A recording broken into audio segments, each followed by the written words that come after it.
सुशीला जैन, राजीव जैन, बिट्टू, ज्योति जैन, भूपेंद्र जैन, रचिल जैन, सुनील जैन, शिल्पा जैन, पंकज जैन, वंदना जैन, प्रियांश जैन, श्रियांश जैन, प्रियल जैन, अंशित जैन, अविरल जैन, विधि Jain, Arnav Jain, Riddhi Jain, F1U 114-115 Pitampura. Shri Arun Jain, Shrimati Rekha Jain, DU 28 Pitampura. Shri Suresh Chand Jain, Shrimati Shanti Devi Jain, Shri Sanjay Jain, Shrimati सपना Jain, Shri Naresh Jain, Shrimati Meenu Jain, Namit Jain, Paras Jain, DU 97 Pitampura. Shri Rajesh Jain चावल वाले, श्रीमती पुष्पा जैन, श्री अनुज जैन, श्रीमती तमन्ना जैन, श्री अमन जैन, श्रीमती मेघा जैन, FD 29 पीतमपुरा। श्रीमती बिरमा देवी जैन, धर्मपत्नी स्वर्गीय Shri Lalchand Jain, Shri Sunil Jain, Shrimati Kusum Jain, Shri Saurabh Jain, Shrimati Sonal Jain, Shri Mayank Jain, Shrimati Divya Jain, master Vihan Jain, baby Maysha Jain, DU 43 Pitampura. Shri Hemchand Jain परिवार, Shri Pradeep Jain, Shrimati Ruma Jain, Shri Rajat Jain, Shrimati Anshu Jain, master Hridayansh Jain, FU 8 Pitampura. Shri Anil Kumar Jain, Shrimati Rekha Jain, Shri Kartik Jain, Shri Kunal Jain, F1U 137 Pitampura. Shri Santosh Jain, Shri Sanjay Jain, Shrimati Kavita Jain, कुमारी श्रावी जैन, श्री रजत जैन, DU 49 पीतमपुरा। श्री प्रकाश चंद जैन, श्रीमती चंद्रकांता जैन, श्री पंकज जैन, श्रीमती नीलम जैन, श्री सुशांत जैन, श्री दिव्यांश जैन, CU 76 पीतमपुरा।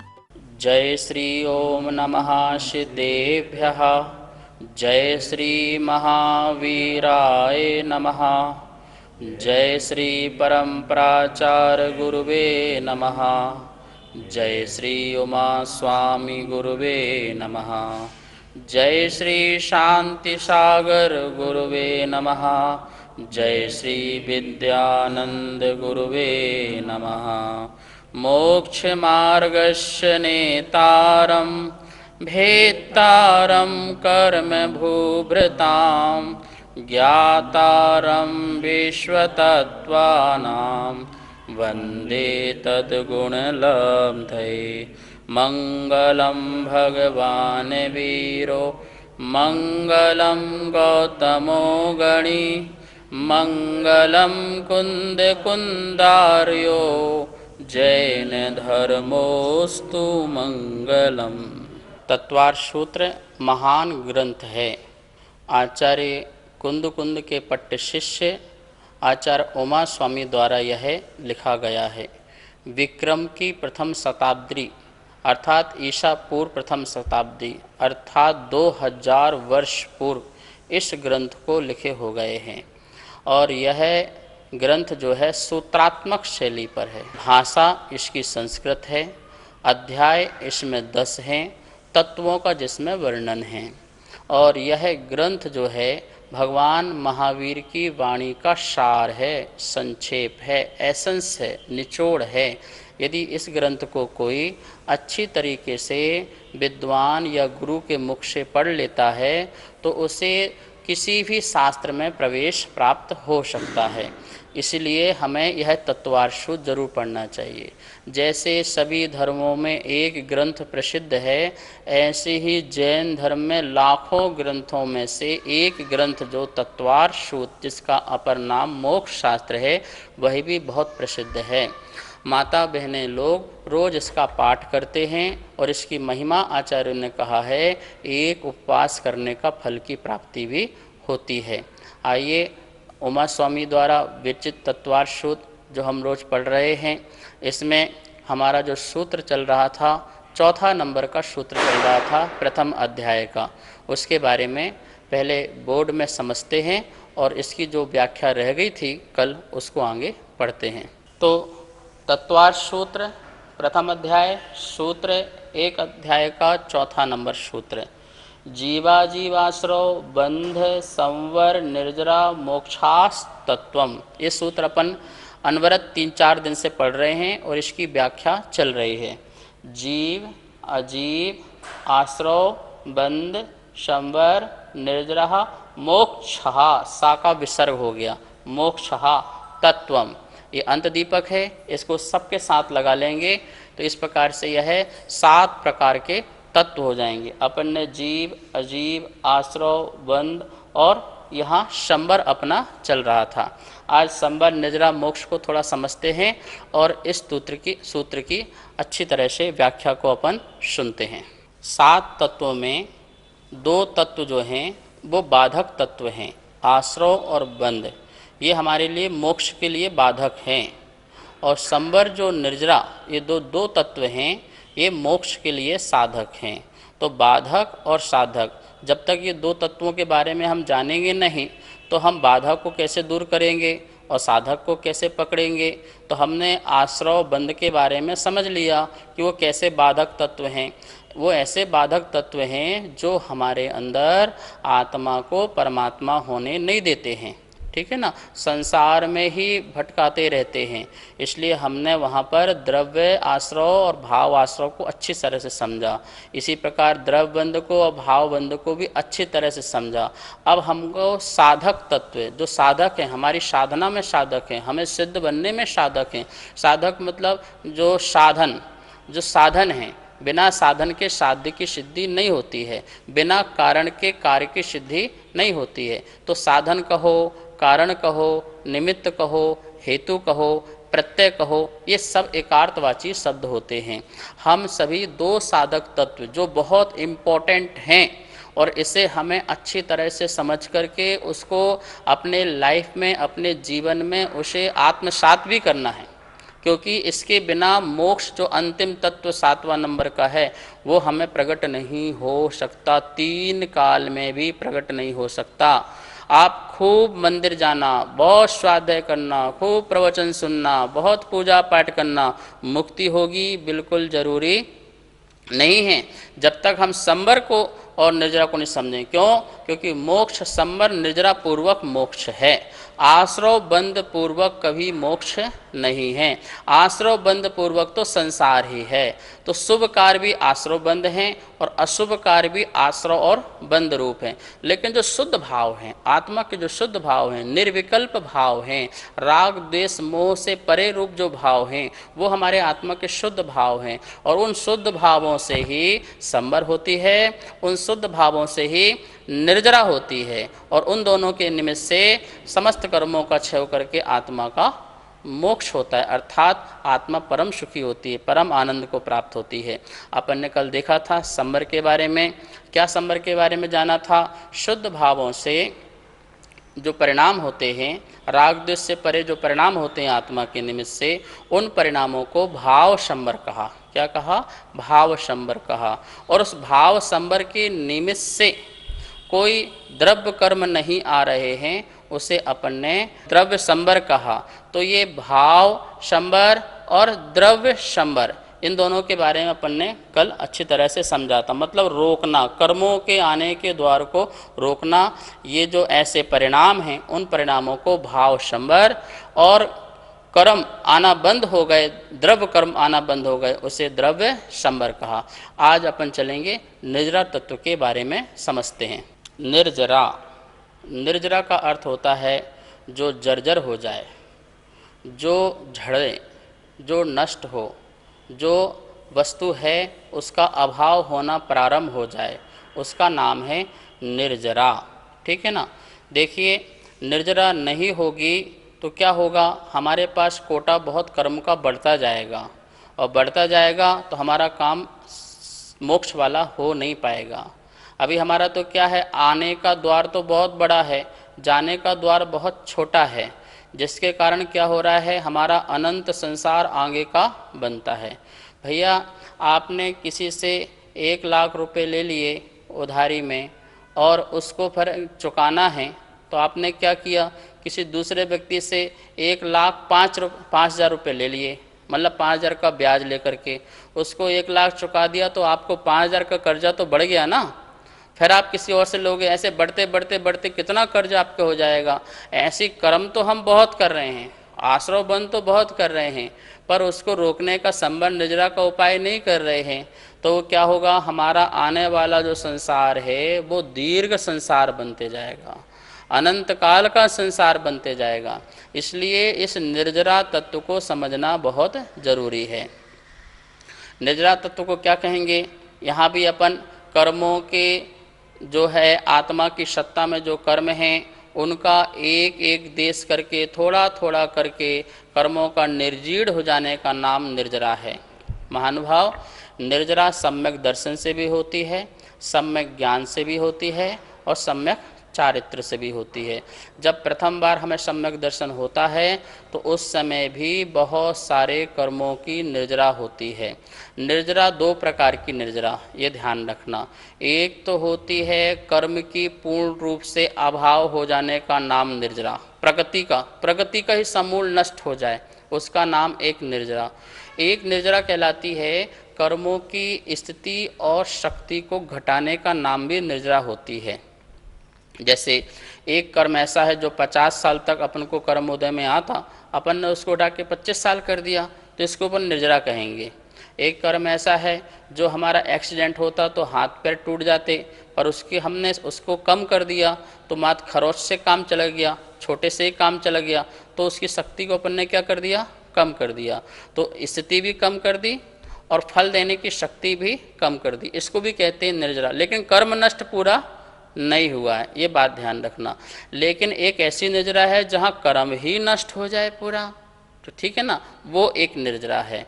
तो इस प्रकार से सम्यक दर्शन के प्रभाव से जो प्रगति की नष्ट होने वाली निर्जरा भी होती है और प्रगतियों के अंश की शक्ति कम होने वाली भी निर्जरा होती है। जैसे छायक सम्यक दृष्टि के मिथ्यात्व प्रगति, अनंत अनंती क्रोध मान माया लोभ की प्रगति, ये जो 7 प्रगतियां हैं, इन 7 प्रगति का समूल नष्ट हो जाता है, जड़ से नष्ट हो जाता है। तो क्या हो गई, ये पूर्ण निर्जरा हो गई, ठीक है ना। और जो क्षयोसम सम्यक दृष्टि है, प्रथमोसम सम्यक दृष्टि है, अभी उनकी सत्ता में प्रगति है, उपसम हुआ है, क्षयोपसम हुआ है, क्षय नहीं हुआ, उनकी शक्ति घट गई है, फल देने की शक्ति घट गई है, उनकी स्थितियां घट गई हैं, लेकिन प्रगति की पूर्ण रूप से क्षय नहीं हुआ है, तो इसको भी कहते हैं निर्जरा। तो निर्जरा दो प्रकार से, एक पूर्ण प्रगति का नष्ट और एक शक्ति स्थिति का नष्ट होने का नाम भी निर्जरा है। अपन चलते हैं यहाँ पर स्लाइड के माध्यम से, निर्जरा लिखा हुआ है, इसके 2 भेद है, भाव निर्जरा और द्रव्य निर्जरा। क्या लिखा है, भाव निर्जरा और द्रव्य निर्जरा। आत्मा के जिन परिणामों के निमित्त से बंधे हुए जो कर्म हैं वो एक देश खिरना प्रारंभ हो जाएं, खिर जाएं, उन परिणामों को भाव निर्जरा कहते हैं। क्या बोले, आत्मा के जिन परिणामों से कर्म जो हैं एक देश नष्ट होते जाएं, एक देश थोड़े थोड़े करके नष्ट होते जाएं, उसे कहते हैं भाव निर्जरा। तो आत्मा के परिणाम से, ठीक है ना। और उस भाव निर्जरा के निमित्त से, उस भाव निर्जरा के निमित्त से जो द्रव्य कर्म हैं, वो उन द्रव्य कर्मों का एक देश छूट जाना, उसका नाम क्या है, द्रव्य निर्जरा। 2 बात हो गई ना, एक हो गई आत्मा के जिन परिणामों से कर्म एक देश खिर जाएं, उन परिणामों को भाव निर्जरा, और उस भाव निर्जरा के निमित्त से जो कर्म जा रहे हैं उसे कहेंगे द्रव्य निर्जरा। इस प्रकार से यहाँ अपन ने भाव निर्जरा और द्रव्य निर्जरा के बारे में पढ़ा। नमोस्तु गुरुदेव, हमारे कर्मों की निर्जरा हो इसके लिए हमें क्या उपाय करना चाहिए? बहुत सुंदर प्रश्न आपने किया है कि हमारी कर्म की निर्जरा कैसे हो, क्योंकि यह प्रश्न उठना इसका मतलब है हम मुमुक्षु हैं। जो मोक्ष का इच्छुक है, जो परम सुख का इच्छुक है, जो परम आनंद प्राप्त करना चाहता है, उसके मन में इस प्रकार की जिज्ञासा प्रकट होती है, कर्मों की निर्जरा कैसे हो। इसके लिए सूत्र आया है, आचार्य उमा स्वामी ने स्वयं सूत्र दिया है, तपसा निर्जरा च। तप से कर्मों की निर्जरा होती है। इच्छा निरोधः तपः, तो तप किसे कहते हैं, इच्छाओं के निरोध को तप कहते हैं। तप किसे कहते हैं, इच्छाओं का निरोध। जो हमारी इच्छाएं हैं उनका निरोध करो, क्योंकि ये बात ध्यान में रखो, इच्छा की पूर्ति कभी नहीं होती है। अनंत काल बीत जाएं, जैसे आकाश का अंत नहीं होता है, ऐसे ही हमारी इच्छाओं की कभी पूर्ति नहीं हो सकती है। हम एक इच्छा के बाद दूसरी इच्छा प्रकट हो जाएगी, दूसरी इच्छा के बाद तीसरी इच्छा प्रकट हो जाएगी। तो ये तो आशा का आकाश बना रहेगा, इसका अंत नहीं होगा। इसलिए बोलते हैं जो आकांक्षाओं में जीता है वो बहिरात्मा, और जो आवश्यकता में जीता है वो अंतरात्मा। तो आपको पहले अंतरात्मा बनना पड़ेगा। आवश्यकता जितनी है जीवन जीने के लिए आप उतना रखिए, और इसके बाद इसको भी छोड़ना है, ये भी मेरे लिए मोक्ष में बाधक है, ऐसा भाव रख करके उसको भी त्याग करने का परिणाम रखना। तो इच्छा निरोधः तपः, इच्छाओं का निरोध करने का नाम तप है। वैसे अंतरंग तप और बहिरंग तप, ये दो प्रकार के तप हैं। जो तप दुनिया को दिखने में आते हैं उन्हें बहिरंग तप कहते हैं, और जो अपने को दिखने में आते हैं उन्हें अंतरंग तप कहते हैं। ये बहिरंग और अंतरंग तप का जो पालन करता है उसकी कर्मों की निर्जरा होना प्रारंभ हो जाती है। देखो भैया, आत्मा को जब तक तपाओगे नहीं तब तक कर्म भागने वाले नहीं हैं। जो सुखार्थी है वो कभी भी कर्मों की निर्जरा नहीं कर सकता है। जैसे हर समय सुख की इच्छाएं होती हैं, मुझे पंखा मिल जाए, मुझे एसी मिल जाए, मुझे अच्छा घर मकान मिल जाए, गद्दे मिल जाए, अच्छा मोबाइल मिल जाए, अच्छा सामान सामग्री मिल जाए, जिसकी ऐसी भावनाएं हैं भैया उनकी निर्जना नहीं हो सकती। सुखार्थी होने वाले की निर्जना नहीं हो सकती है, तो क्या दुखार्थी होने वाले की निर्जना होगी? नहीं, दुखार्थी भी नहीं। जो दोनों में समता का भाव रखता है उसी की क्या होगी? निर्जरा होगी।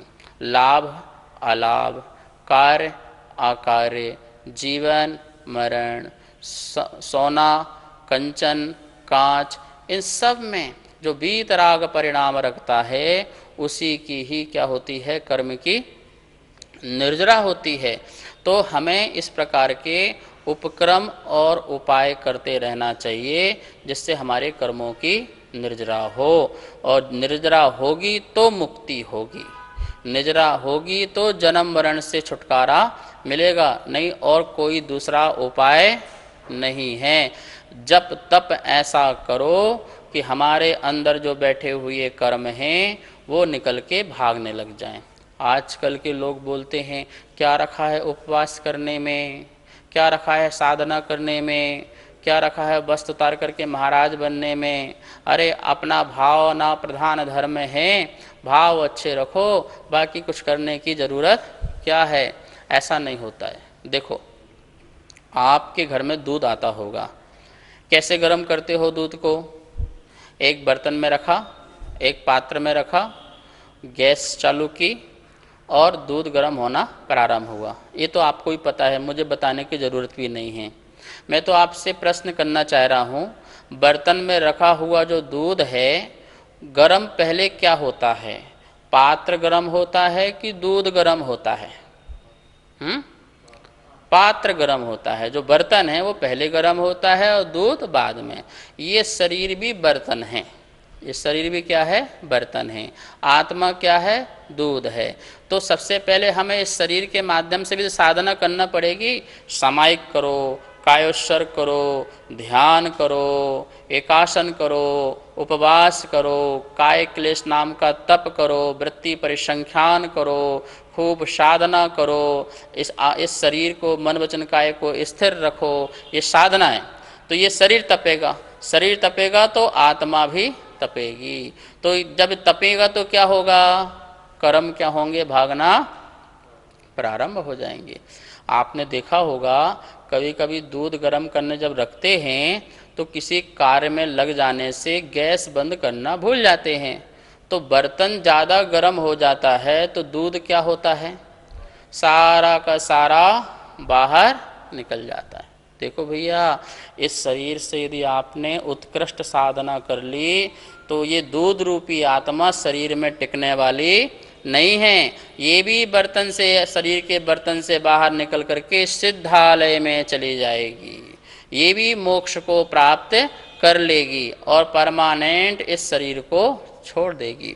इसलिए यहाँ पर जो निर्जरा का कारण जो बताया है वो तपसहा, जो तप हैं, जो 10 धर्म हैं, जो 22 परिचय हैं, जो संवेग आदि भावनाएं हैं, अनुप्रेक्षाएं हैं, 3 गुप्तियाँ हैं, ये सभी की सभी हमारे कर्म की निर्जरा में कारण बनते हैं, इसलिए हमें इनका पालन करते रहना चाहिए। इसका मतलब क्या हो गया? हमको सम्यक चारित्र धारण करना चाहिए। बिना सम्यक चारित्र धारण किए कभी किसी की निर्जरा नहीं हो सकती है। नमोस्तु गुरुदेव। गुरुदेव, सम्यक दर्शन के बिना जो तप आदि किया जाता है, क्या उससे भी कर्मों की निर्जरा होती है? सम्यक दर्शन के बिना जो भी हम जप तप साधना आराधना प्रभावना पूजा पाठ दान पुण्य उपकार परोपकार ये सब जो कुछ भी करते हैं, इन सब का जो फल है मोक्ष मार्ग से कोई लेना देना नहीं है। कर्म की निर्जरा होगी पर कर्म प्रगति की निर्जरा नहीं होगी। ऐसे शुभ आदि कार्य करने से, दयापूर्ण आदि कार्य करने से, त्याग तपस्या करने से भी निर्जरा तो होगी, पर कैसे होगी? उन कर्मों की शक्ति आदि थोड़ा बहुत कम हो जाएगी, फल देने की शक्ति कम हो जाएगी। लेकिन हमारे आत्मा से कर्म नष्ट हो जाए, संपूर्ण नष्ट हो जाए, उसकी निर्जरा ऐसी नहीं होगी। इसलिए हमें पहले पुरुषार्थ पूर्वक सम्यक दर्शन को प्रकट करना चाहिए। सच्ची सम्यक दर्शन होगा तो सच्चा तप होगा, मतलब श्रद्धा सच्ची होगी तो तब भी क्या होगा? सच्चा होगा। जब श्रद्धा ही आपकी सच्ची नहीं है और आपकी मान्यता में क्या है, मैं तो इसलिए उपास कर रहा हूँ जिससे मुझे सुख मिल जाए, तो इसलिए आपको हो रहा है, तो आपको ऐसा नहीं होगा। आप इसलिए उपास कर रहे हैं क्यों? क्योंकि मैं अनशन स्वभावी आत्मा हूँ, मेरी आत्मा खाती पीती नहीं है, इसलिए अनशन स्वभावी आत्मा हूँ, मैं अजर अमर आत्मा हूँ।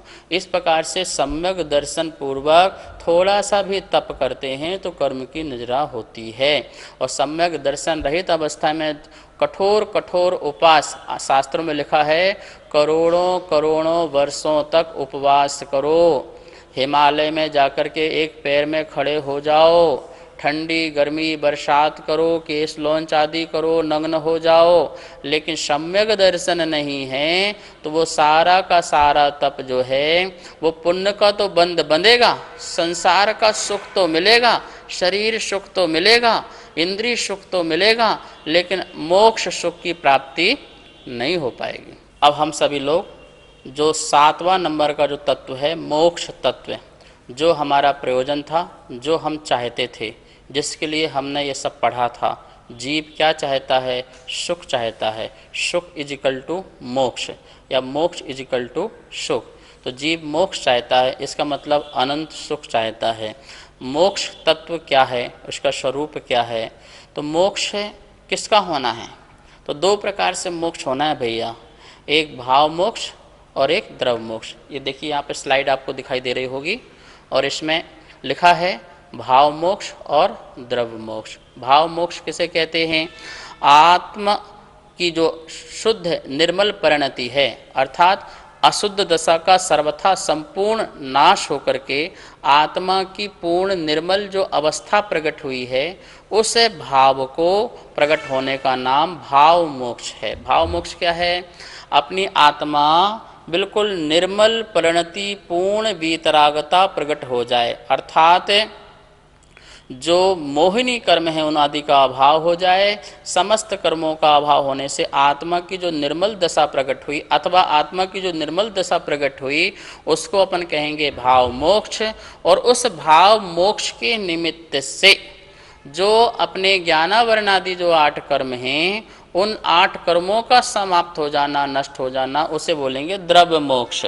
तो हमने यहाँ पे कर्मों का भी मोक्ष करा दिया। किसका मोक्ष करा दिया? आत्मा का ही मोक्ष होता है ऐसा नहीं है, कर्मों का भी मोक्ष। कर्मों का मोक्ष कैसे हो गया? अरे हमसे छुटकारा मिल गया ना कर्मों को। अभी तो हम बोलते हैं कर्म हमको छोड़ते नहीं हैं, अब हमने कर्म को छोड़ दिया तो कर्म को भी तो हमसे मुक्ति मिल गई ना।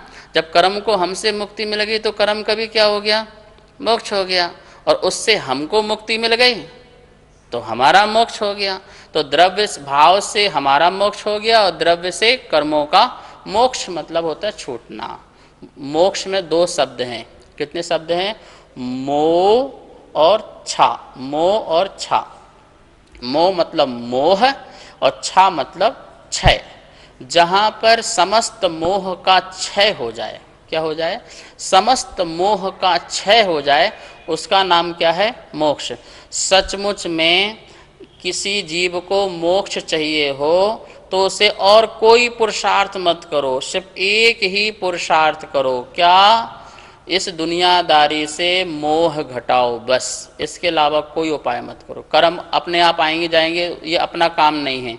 ये पूरा का पूरा जो अंदर काम होना है वो ऑटोमेटिक होता रहेगा। कर्म आ रहे हैं, जा रहे हैं, नष्ट हो रहे हैं, आपको इसको टेंशन लेने की बिल्कुल भी ज़रूरत नहीं है। आप तो एक ही काम करो, यह मैं नहीं हूँ, ये मेरा नहीं है, ये शरीर मैं नहीं हूँ और ये सब कुछ मेरा नहीं है। इस प्रकार से इससे अनटच हो जाओ, ठीक है ना।